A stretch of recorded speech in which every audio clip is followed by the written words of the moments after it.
Yeah, Ben, Jen, about 50 pages in that arrest warrant as well. 50-year-old Erving Rivera has been arrested for alleged inappropriate behavior with a 10-year-old girl. Further investigation found several other victims. The investigation into Erving Rivera started in February after another teacher at New Britain's Lincoln Elementary School noticed what was deemed to be inappropriate behavior. The teacher reported Rivera was allegedly whispering into a student's ear, a student that was not in his class. When the teacher asked what Rivera had whispered to her, the student said, "What happens in my room stays in my room." That led the teacher to report the interaction to school administrators. After the start of the investigation, police identified at least 6 other girls who had similar interactions with Rivera. The victims later told investigators Rivera would hug, kiss, and touch them inappropriately, even placing them on his lap and giving them gifts and candy. According to the affidavit, one victim counted at least 32 interactions with Rivera in a notebook.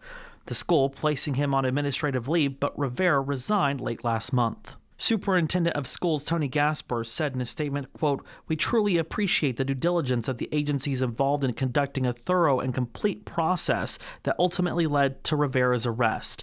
Now it will be up to the legal process to determine how this individual will be held accountable for his actions." Child advocates say it's important to know the signs a child might be dealing with some kind of abuse. If you have a kid that's usually happy-go-lucky and all of a sudden they're depressed and sad or anxious, you should be concerned about that.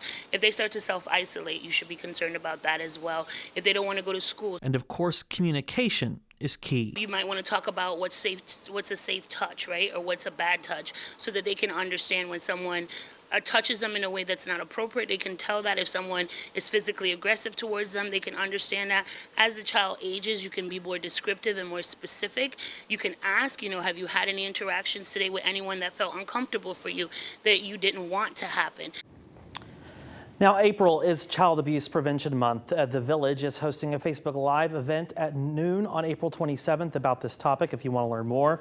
As far as Rivera, he's facing charges of sexual assault and risk of injury to a child.